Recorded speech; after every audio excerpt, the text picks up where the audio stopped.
ازيكم عاملين ايه؟ صباح الفل.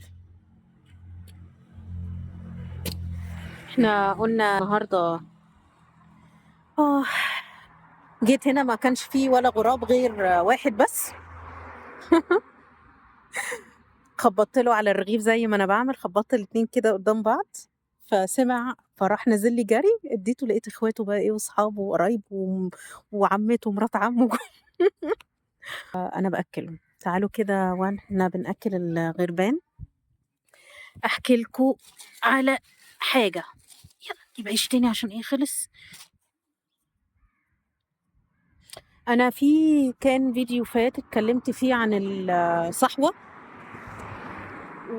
والجروح ال5، واديت مثال على جرح منهم، من ازاي اتعاملت بيه وازاي كان تفعيل الجرح ده كان سبب في دخولي للصحوة الروحية. فده كان سبب من الأسباب إن هو علشان تعالجي الجرح ده. هو انتي ما دخلتيش الصحوة عشان تتواجعي، انتي دخلتي علشان الجرح ده تنزلي للضلمة قوي، والجرح ده يتفتح ويتفعل جامد جدا فيقلمك جامد جدا، فالمشاعر تعلى قوي فتخشي في الصحوة، تخشي في العين المظلمة وتخشي في الصحوة عشان تتغيري.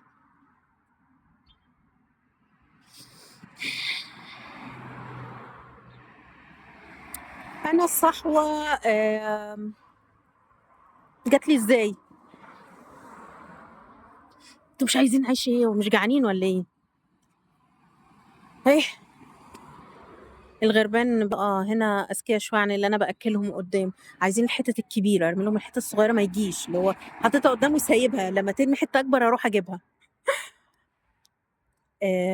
الصحوة أول ما جات لي الدنيا كانت تمام وأنا فاكراها ماشية مضبوطة، بس باتأذي، عاملة نفسي مش واخدة بالي، مش عايزة أنهي علاقاتي، مش عايزة أخسرها، فكنت بليس. زي ما قلت في فيديو فات، بليس الوجع وبليس الجروح وبليس إن أنا تمام، وفي نفس الوقت بليس العلاقات، بعمل كل حاجة فيها تليس.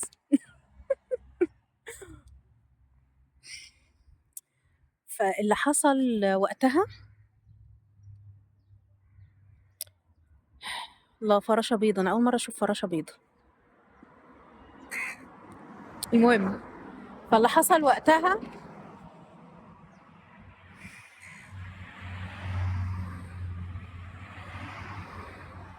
إن ابتدت تجيلي إشارات، اللي هو آلاء، ال- العلاقات دي غلط، العلاقات دي بتضرك، العلاقات دي بتاخد ومش عايزة تديكي، العلاقات دي هتأذيكي، العلاقات دي مستغلة، دول مثلا ما بيحبوكيش زي ما انتي بتحبيهم، دول ما بيدوكيش، تانيين ما بيدوكيش زي ما انتي بتديهم، اللي هو انت ليه بتعملي في نفسك كده؟ مش ده اللي انت تستاهليه. فالاشارات كانت بتجيلي كده، فاللي هو كنت واخده دور المنقذ، اللي هو هيتغيروا، هيتحسنوا، هيبقوا احسن، النور اللي انا شايفاه هيطلع لبره، مش هيفضلوا يتعاملوا بالضلمه. فاللي حصل ان هو بعد الاشارات البسيطه ابتدى يبقى في اشارات بسرعه متتابعه، فانا برضو عملت مش واخده بالي، طب تمام، طب هنمشيها، هم كويسين برضو، لما يشوفوني بتعامل كويس هيتعاملوا كويس. فانا فضلت مصممه، فالاشارات بقت زي ما انا اتكلمت في في الفقد كده، ان هو الاشارات بقت اقوى شويه. فلما ما سمعتش الكلام حصلت الصحوه. فالصحوه الروحيه بتبقى عامله ازاي؟ الصحوه في ناس بتجيلها ان في جانب من جوانب حياتهم بينهار تماما، او جانبين او 3، وفي الجوانب كلها. انا كنت الجوانب كلها كانت مبنيه كده وعاليه، زي الشجره العاليه دي فوق كده، مش جبل، زي مبنى عالي. وبعدين مره واحده، عارفين، حطيته تحت المباني دي ديناميت، وراحت يعني هما 6 مباني مثلا، راحوا ايه، اتحط تحتهم ديناميت، وبعدين مره واحده حد بيدوس ديناميت، ديناميت، ديناميت، بوم بوم بوم. فعارفين الصوت ده؟ عارفين الانهيار الجليدي بتاع الجبل في المناطق الجليديه؟ هو ده اللي كان حاصل، انهيار انهيار انهيار. ف ومش ملاحقه ان انا اوقف الانهيار، او ان انا اعمل حاجه فالموضوع يخلص، الانهيار يبطل يقع، لا. وبعدين انهيار كامل، يعني مره واحده الشغل راح تك كله واقع، مره واحده العلاقات اكتر من علاقه تك راحت واقعه، وفيها انا حاجات انا غلطانه فيها وحاجات لا، يعني ليه العلاقه دي تقع؟ العلاقه دي كويسه. وبعد كده راحت الصحه راحت وقع، وكله ورا بعضه، يعني ما كملتش اسبوع الانهيارات تيكي تيكي كل يوم ينهار مبنى، ينهار عمود من العواميد اللي قايمه عليه حياتي، عمود المال وقع، عمود الشغل وقع، عمود انا نفسي وذاتي وشخصيتي وقع، الصحه وقعت، العلاقات وقعت، الاسره وقعت، كده تك تك تك بوم بوم بوم. فانا الصحوه كانت جايالي مش صحوه في المعتقدات، مش صحوة في الصحة الناس بتجيلها في شكل مرض، لا أنا كان جايلي كله، يعني حتى المرض اللي كان جايلي كان وقتها شديد جدا لدرجة إن هو نايمني في السرير بسخونية وما كنتش داريانة بحاجة. وبعدين لما قعدت أرفض الانهيارات بقى الموضوع أكتر، بقى مش يبعدوا بمزاجهم، بقى في حوارات كبيرة قوي، انفجارات حقيقي، لان انت رافضه التغيير، رافضه التحول، رافضه اللي هو اللي جاي لك. ما انا مش فاهمه مش فاهمه ان دي صحوه، مش فاهمه ان ده، انا مش فاهمه ايه اللي بيحصل لي. انا فوقتها الانهيارات بتيجي شديده قوي، لدرجه ان هو بيحصل حاجه كده، ربنا بيستخدم الكون ان هو يفصلك، يعملك كده ايه، عارفين الفصله دي، يفصلك عن الناس، يفصلك عن الخلق، يفصلك عن مخاليق ربنا كلهم، فتحس ان انت منفصل مش متصل. هبقى اتكلم على حته الانفصال والاتصال دي بعدين، بس فيما معناه ان انت لوحدك، كائن لوحدك، مفيش بني ادم معاك. اشد من الوحده الانفصال ده، بتحس من جواك ان روحك كده متبعتره، منقسم، تحس ان انت متبعتر فعليا. عارفين لما تجيبوا علبه مكعبات، صندوق بتاع مكعبات بتاع الاطفال، وتروحوا كابينه كده، او كانه برج بتاع ليجو، ورحتوا دشينه راح واقع كده اتفتفت. فهو ده الاحساس بتاع الانفصال بتاع الصحوه، بتحس ان انت متفتفت متبعتر منفصل، مش متصل بنفسك، مش متصل بربنا، مش متصل، مش حاسس باي حاجه من مخلوقات ربنا، مش حاسس اصلا ان انت عايش. فبيجي لك احساس ان انت روحك ميته. فلما بترفض الانفصال يزيد، فيبتدي الانهيارات اللي في جوانب حياتك تبقى انهيار حقيقي بقى، زي ما انا بقول كده. فتلاقي حصل، عملوا لك مشكلة، مشكلة خيانة كبيرة مثلا، مشكلة طعن في الظهر، مشكلة كده حاجات كبيرة، تمرض وتحتاج الناس ودول يخذلوك، وتلاقيهم خارجين ومبسوطين مثلا. فوقت الانفصال ده ربنا بيفصلك علشان المشاعر، كذا حاجة، المشاعر دي تعلى قوي قوي قوي قوي، فتخش في الصحوة، في الليالي المظلمة للروح، وتطلع منها للصحوة. وعلشان بتنفصل علشان بعد كده تعرف تتصل، لان انت طول حياتك اصلا ما كنتش متصل، مش متصل بربنا صح، مش متصل بذاتك صح، مش متصل بالكون ولا حاسس بالكون وبالكائنات اللي حواليك صح. حتى بيبقى قبل الصحوة بيبقى ما بيبقاش الروحانية والعلاقة بربنا حقيقية قوي قد ما هي طقوس دينية. فإحنا بعد الصحوة بتبتدي تحس بكل حاجة بقلبك بروحك، يعني أنت بتعمل نفس الطقوس، بتمارس نفس الحاجات اللي بتقربك من ربنا وبتقربك من نفسك بس بروحك. فأنت بتنفصل عشان تتصل، وبعدين بتنفصل علشان تعمل حاجة حلوة قوي، تراقب، تشوف، لان الصحوه بتيجي بحاجه اسمها تفتيحه عين، انت عينك فتحت على الحقيقه، بقيت شايف الحقيقة عكس اللي انت شايفه طول عمرك واللي انت شايفه حقيقة. يعني انت طول عمرك شايف ان انت مبسوط في علاقات تمام ماشية، بليسها، في شغل انا مش مبسوط قوي بس تمام، صحتي مش تمام قوي بس باكل اللي انا عايزاه، بتخن بخس، بمرض، جالي حاجات منع، عادي بيس انا عايشة.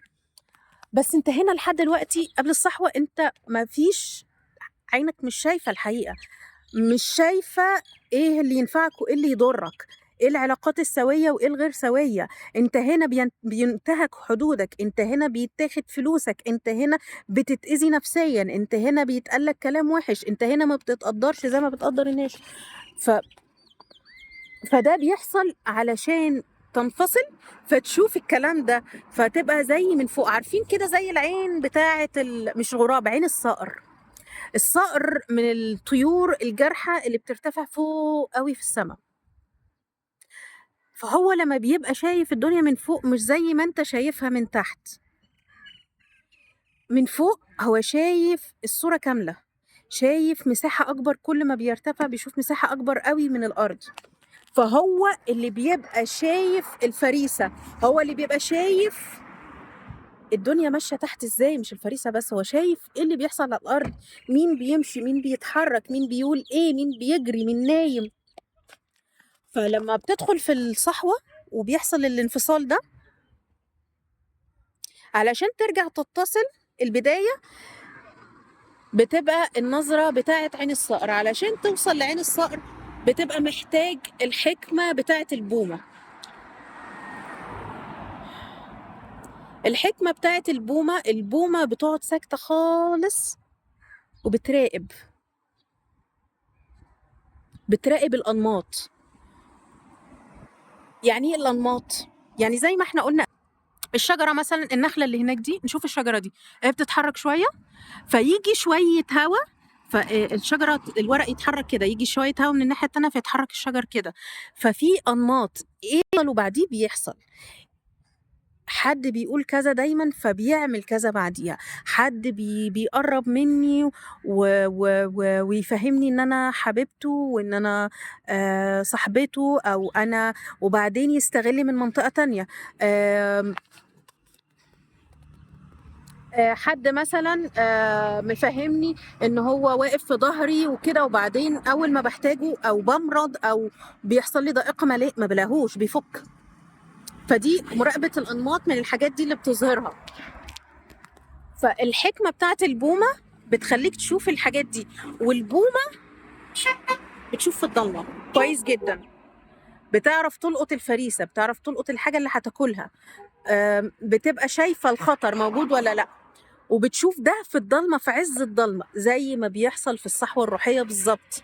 بتبقى الدنيا بعد ما الأبراج دي بتقع، الدنيا بتروح عاملة كده، النور قفل، الستارة قفلت، فأنت فعليا مش شايف أي حاجة ولا فاهم أي حاجة ولا دريان بأي حاجة. فهنا بتيجي الحكمة بتاعت البومة والنظرة الثاقبة بتاعتها، وإنها تراقب الأنماط صح. إيه اللي بيحصل؟ تعالوا كده أوريكم حاجة. نلبس النضارة دي كده علشان إيه نشوف بعض، وناخد الكيس بتاع العيش بتاع الغربان. بصوا ساعة الانفصال علشان يحصل الاتصال من تاني،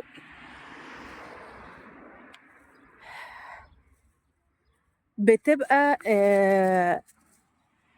أنا لما حصل لي الانفصال بعد الصحوة ده، علشان أرجع أتصل تاني ربنا حرفيا فصلني عن كل البني آدمين، كل الناس، ما بقاش في أي حد حرفيا في حياتي، لا قرايب ولا اخوات ولا اصحاب ولا معارف ولا حد في الشغل ولا زمايل مفيش مخلوقات. وراح فاصلني اكتر، فبقيت نايمه على السرير، ما بتعاملش مع بني ادمين حتى في حياتي العاديه. وبعدين مره واحده راح ربنا اضطرني زقني كده عشان انزل، ان انا ورايا ان انا اوصل البنت المدرسه، فمحتاجه ان انا انزل من البيت. فساعتها ابتدى الألم يخف، الوجع الجسدي يخف، المرض يخف، فعرفت أنزل. تحس إنه كده إيه، ربنا بيسيّرك، بيقعّدك لوحدك، بيطلّعك علشان حاجة. فساعتها كان ربنا مطلّعني علشان حاجة، عشان أبتدي أتصل. طَب أتصل بقى ببني آدمين؟ لأ، ولا بني آدم أنا عارفة أقرّب منّه، ولا بني آدم قادر يقرّب منّي. وليه؟ أنا مش عارفة. فالاتصال ساعتها ما كانش بالبني آدمين، كنت باجي بقى أروح إيه، قاعدة كده جاية هنا في نمرة 6 في المكان الحلو ده، سما، شجر، نخل، ترعة ومَيّة، بنت ناس برضه نقول إيه يعني، مش هنقول حاجة تانية، زرع.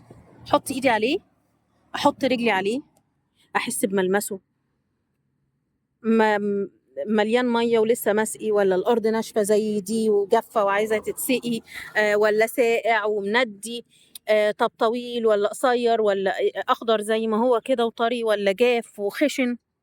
ابتديت إن أنا أراقب، أشوف الشجر وأبُص على الأنماط زي ما إحنا اتكلّمنا، إيه اللي بيحصل بعده. مثلًا عربية جاية بسرعة، ف كلب يبقى معدّي الشارع فيجري، فأنت بتراقب الأنماط، إيه اللي بيحصل وإيه، وأنت ساكت بس ومسكّت دماغك. ما فيش لا فكرة معدّية، ولا شعور معدّي، ولا أي حاجة، دماغك مصفّرة فعليًا. ساعتها أنت ما بتجبرش نَفْسك إن أنت دماغك تصفّر، لأ، وقتها ربنا بيخلّي دماغك تصفّر علشان أنت منفصل ترجع تتصل. فأنا ساعتها كنت عاملة زي إيه، عارفين الكلب أو القطة أو أي حيوان، بس بتبقى واضحة أوي في الكلب والقطة أكتر،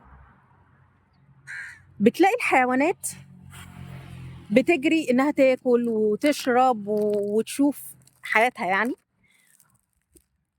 وتعمل اللي وراها زي ما بنعمل أشغالنا، بس بتعمل حاجة مهمة أوي، إن هُم بيراقبوا الأنماط، بيقعد ساكت. عارفين إن أنت توصل اللي هو أنت مصفّر، صفر، أو بيقولوا عليها الحالة الحيادية، اللي هو لا في حاجة بتعصّبك ولا تقوّم مشاعرك حلوة ولا وحشة، ولا بتعمل أي رَد فعل. شايفين الكلب ده؟ أنتم لو راقبتوا الكلب، أنا عندي قطة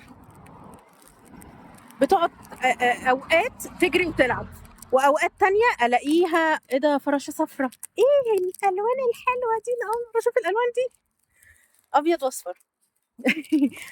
آه، يا كلبوب يا حلو، بيبص لي أنا معدية، أنت جعان؟ فأنا عندي قط بيعمل إيه بقى؟ طيب كسل ياكل، أنا عايزة أنام دلوقتي، غراب جه. آه، فاللي بيحصل، لو أنتوا، أنا عندي قطة لما بطلعها مثلا البلكونه بتعمل ايه، بتروح نايمه كده زي الاسد، ايديها قدامها وبعدين رافعه دماغها، وطبعا تقعد تتنفس ومهديه النفس بتاعها جدا، وما بتفتعلش ان هي فعلا هاديه، وتقفل عينيها. عصفوره معديه تقعد تبص عليها، تراقب الشجر وهو بيتحقق، هو نفس اللي انا بقول لكم عليه بالظبط. فالحيوانات دي متصله جدا جدا جدا ببعض وبربنا وبالبني ادمين. ممكن يكون سبب من الأسباب اللي أنا باقول عليه ده، الحالة الحيادية أو الصفرية، مراقبة الأنماط، الاتصال بعد الانفصال.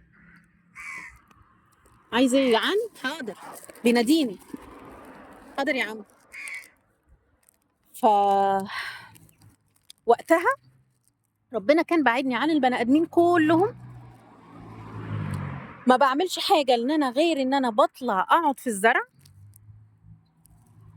وأنا لحد الوقت ده اللي بعد الصحوة ده، اللي في الليالي المظلمة وأنا داخلة الصحوة، أنا طول عمري باحب القطط، كنت مربية قطة لكام سنة وبعدين ماتت، بس عمري ما حسيت إن أنا باقرّب من القطط، باقرّب من أي حيوان في الدنيا. كنا وإحنا صغيرين مربيين عصافير برضه في البيت، بس عادي.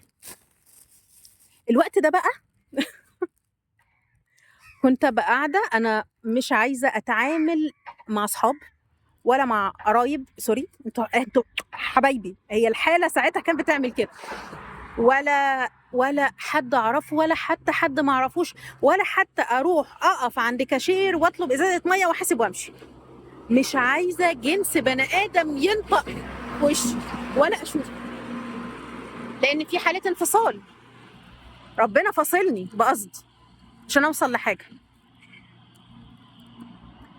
فاللي كان بيحصل ان انا زي ما انا قلت كده بطلع نمره 6، بحط ايدي على الحشيش، اراقب الميه وهي بتتحرك، يفتحوا السد، ابص الميه بتندفع شويه يقفلوا السد، فبراقب الانماط. الجو دلوقتي طالعه شمس، وبعدين الشمس تختفي بعديها بكام ثانيه، وبعدين يبتدي يظهر شويه ريح، السماء صافيه، وبعدين ابتدى يبقى فيه شويه غيوم بتتحرك، وبعدين الغيوم وقفت، وبعدين الغيوم وسعت فالشمس ظهرت. فدي مراقبه انماط. وقتها بقى كنت بلاحظ حاجه غريبه قوي، ان كل اللي بيقرب مني مش بني ادمين. انا في حاله انفصال، فانا مش قادره اتعامل مع بني ادمين. فده اللي انا فهمته بعدين ليه.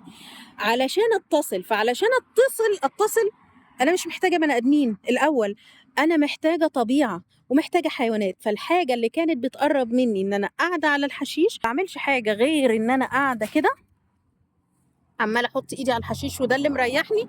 ابص حواليا الاقي الغربان قريبه مني جدا، لدرجة إن الغربان كانت بتقرب مني إن في بيني وبينها 3 خطوات، مثلا ربع متر، نص متر، وربع متر كمان. كانت بتقرب بطريقة غريبة. طيب تقول لي أنت كان معاكي مية؟ لا. معاكي أكل؟ لا. أنا إيدي كانت فاضية تماما وقاعدة ودماغي مصفرة. ألاقي الغربان عمالة تحوم حواليا، بيلف حواليا ويروح باصص لي، وبعدين يروحوا قاعدين جنبي طايرين على الشجرة ونازلين تاني. وبعدين الاقي الغربان حواليا، الاحظ ان الغربان بقى بتتفاعل، يعني بيتفاعلوا مع بعض. يعني غراب وغرابه بيبقوا بيعملوا حاجه، بيجيبوا الاكل بطريقه معينه. الاحظ ان في مثلا كبير للغربان والصغيرين بيعملوا كذا. طب هو الكلام ده ما كانش موجود؟ هو كان موجود، انا اللي طول عمري ما كنتش متصله، كنت منفصله، مش فاهمه حاجه، مش شايفه حاجه.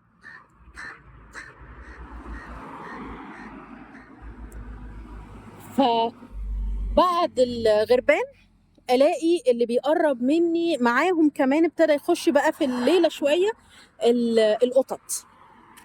ابقى قاعده والاقي القطه معديه من جنبي، ووقتها انا قعدت كام سنه ما بربيش قطط، فما فيش ريحه قطط فيا، ولا بتفاعل مع القطط اللي في الشارع.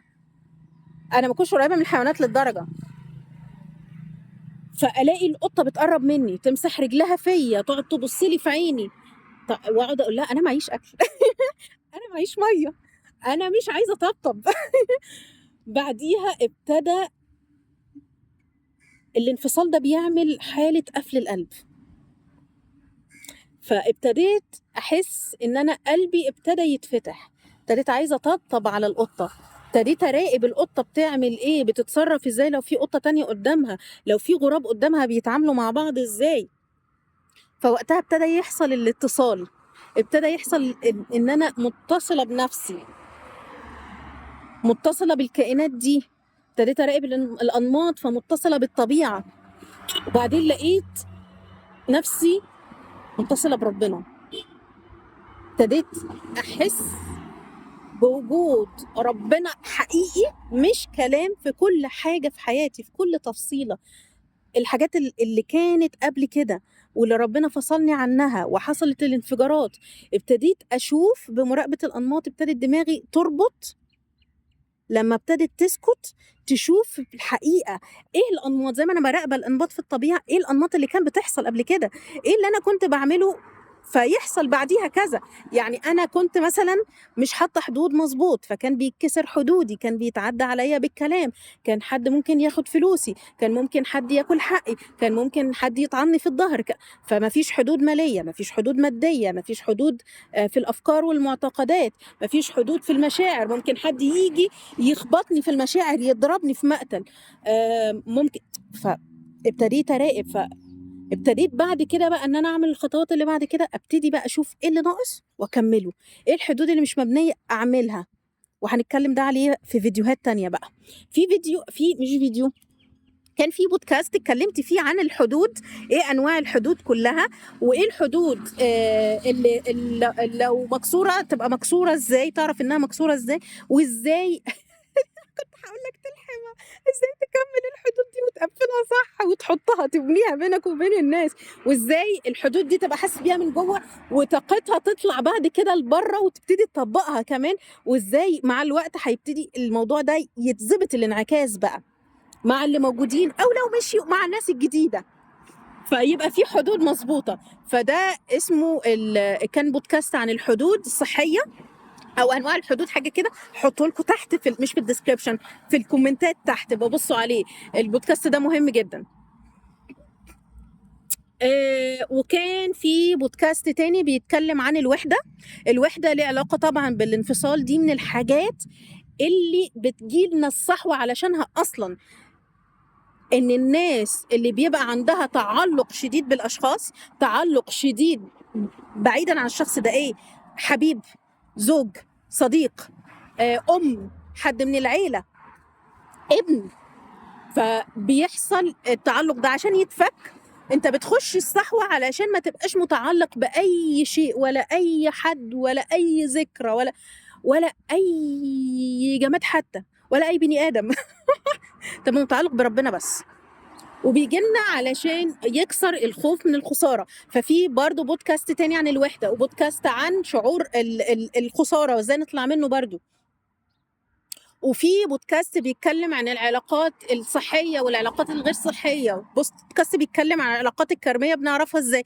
فانا هحط لكم اللينكات بتاعه البودكاست دي، وهقول لكم كل بودكاست بيتكلم عن ايه بشكل مبسط كده، واحطه لكم في الكومنتات، هلزقه لكم كده، غير الكومنت التاني المثبت اللي فيه كل كومنت يا جماعه، كل بلاي ليست بتتكلم عن ايه، والكومنت بتاعها كمان، قصدي اللينك بتاعها عشان تخشوا عليه وتسمعوا اكتر.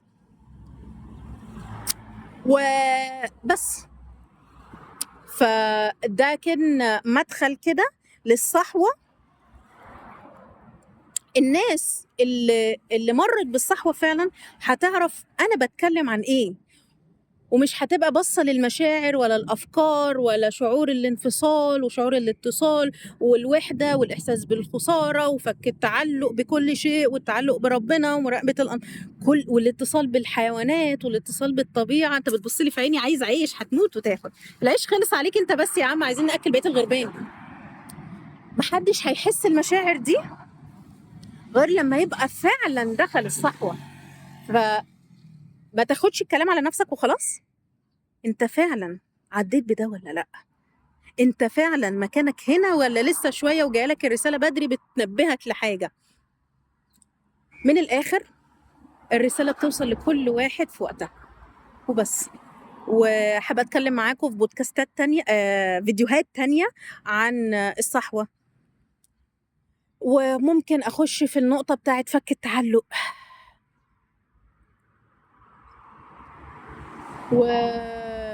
وفك التعلق كمان من الإدمانات، وهتكلم بقى عن تجاربي مع الحاجات دي كلها وأكتر بقى. فبس كده، وهتمشى بقى وإيه أكل شوية غربان كمان، وتشوفوني بقى مش البودكاست، الفيديو الجاي. يلا سلام. وانتوا لو مريتوا كمان بالصحوه قولوا لي ايه اللي حصل معاكم خلال الصحوه، ايه المشاعر اللي انتوا عديتوا بيها، عملتوا ايه في الوقت بتاع الانفصال، واتصلتوا ازاي تاني بنفسكم وبربنا وبكل الكائنات، الشعور قبل الانفصال وبعد الانفصال وبعد الاتصال، شعوركم وقت الليالي المظلمه بعد خروجكم من الليالي المظلمه ودخولكم للصحوه، شعوركم مع تفتحة العين الشديده اللي هو كأن كشافات نور بتضرب في عينيك وكده. كل ده انتوا شفتوه ازاي ومريتوا بيه ازاي وحسيتوا بيه ازاي وطلعتوا منه ازاي وطلعتوا منه بايه. بس نشارك تجاربنا مع بعض ونفتح الدنيا وننور الدنيا لبعض بس. واشوفكم بقى الفيديو الجاي. يلا باي باي، سلام سلام سلام.